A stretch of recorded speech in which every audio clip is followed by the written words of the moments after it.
Hey guys, the Jambo Comics, except no substitute. Just hanging out in the comic book room today. Got a new phone, so we're trying out the camera and everything on it for the first time. Yes, I know it's really high techy, so we'll get used to it.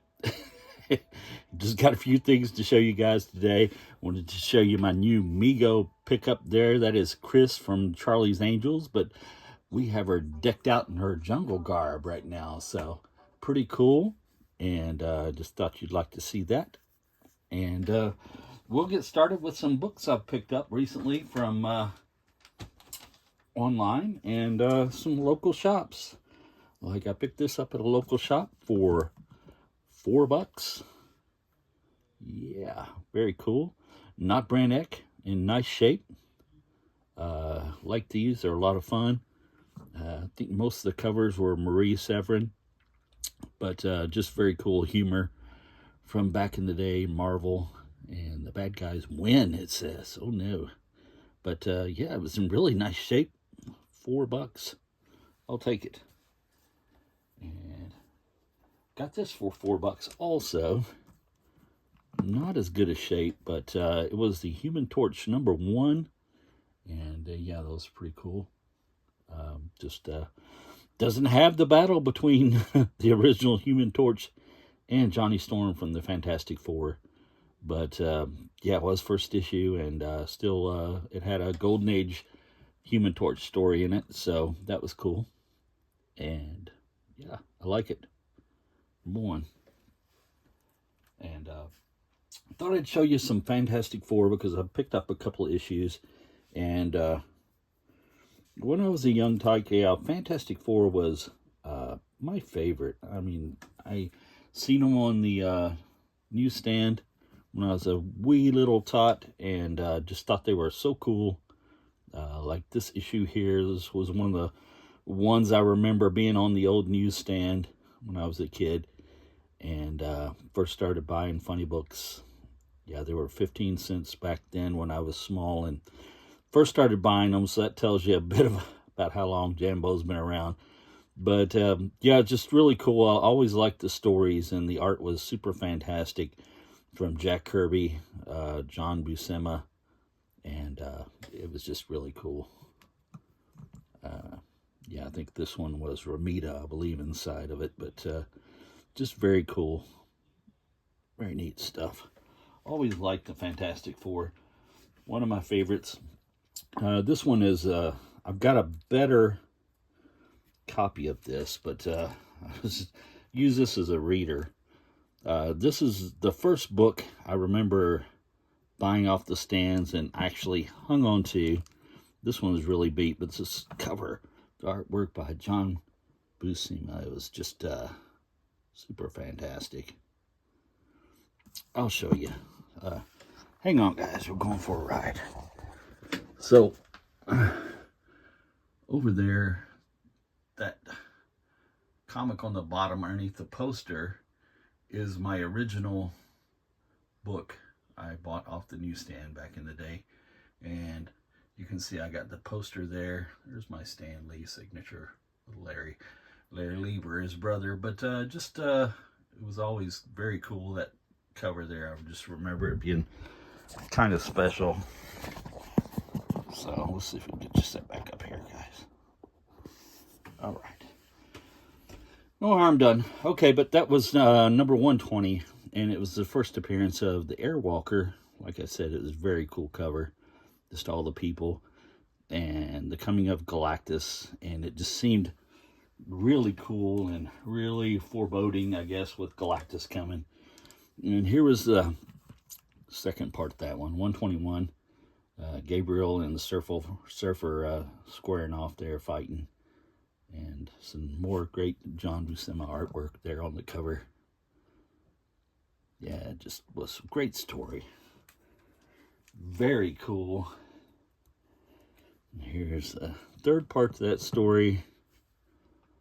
And they're fighting Galactus at the amusement park. Just great, great stuff. John Buscema, Stan Lee. I think it was Stan. It could have been Roy writing that, Roy Thomas. writing it at the time. But just nonetheless, great stories. And here's the last part of it, number 4, Fantastic Four, number 123. This fourth part of the story, like I said, with a great cover, John Buscema, and that one even has President Nixon on it. So there you go. All you Nixon fans. Agatha Harkness there. All right, and I picked this up, and I got this, man, for like $6, and it was in really nice shape. I really liked that. It was giant size number 5 with the Fantastic Four and the Psycho Man.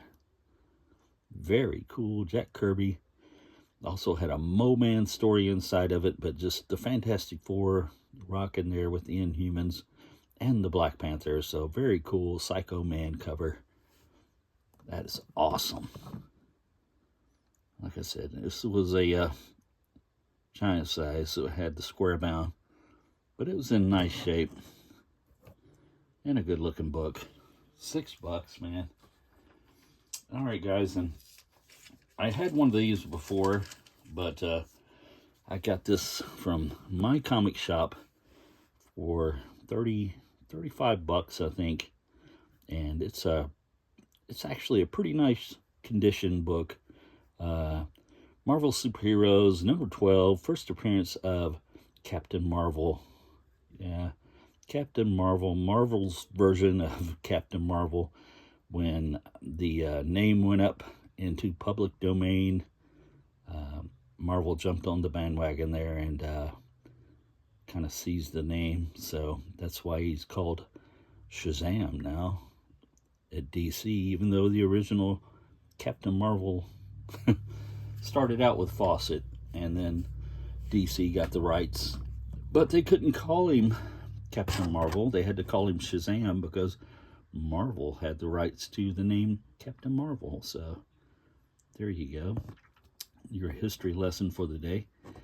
And just a great cover. Gene Colan, fantastic. Glad to add that one to the collection. And you guys know I couldn't do without putting up some Jungle Girl comics. So here we go. This is Lorna the Jungle Girl, number 9, with a great cover on it. I love her. She killed 2 different types of animals to get her costume there. It looks like a leopard and a tiger. And she's trying to save the dude from getting stampeded, ran over by the elephant. This is from 1954 with, let's see, I think it was a Roth. Roth was the artist's last name that did that cover there. And just fantastic looking, man. I like that. Very cool. Jungle Girl action from Atlas Marvel. Back in the day from 1954. Wow, pretty awesome. Pretty awesome. There you go. And more Atlas action. This is Jungle Action, and this is number 2 from 1954. Also, I believe, yes, 1954. This one has a Joe Maneely cover with the Leopard Girl. I like Leopard Girl's costume there. It kind of reminds me of Catwoman, but pre-Catwoman costume like that. Back in the day, 1954, this one had, like I said, a great Joe Maneely cover with some artwork by him on the inside also, and some John Romita artwork. But just very cool. Like the Leopard Girl best myself. I like the 3D, the way she's throwing the knife there. It's very cool. Jungle Action number 2, and some great Marvel Atlas stuff from the Golden Age. Yes, can't beat the Jungle Action there. All right, and this is one of my favorite covers on this title, and I could really get behind this work here that Maurice Whitman did on Jungle Comics. This is number 150 or 137, my bad. 137 Jungle Comics, and this is from 1951. Thank you guys, and so got one more to show you here. This is Jumbo Comics number 156 from 1952. Another great Maurice Whitman cover. Super fantastic. Love that. Very, very cool. And that is it, guys. Hit that thumbs up for me if you would. And subscribe to the channel. I really would like that. Leave me a comment. And as the great Matilda May says, subscribe. Thank you, guys. Have a good day.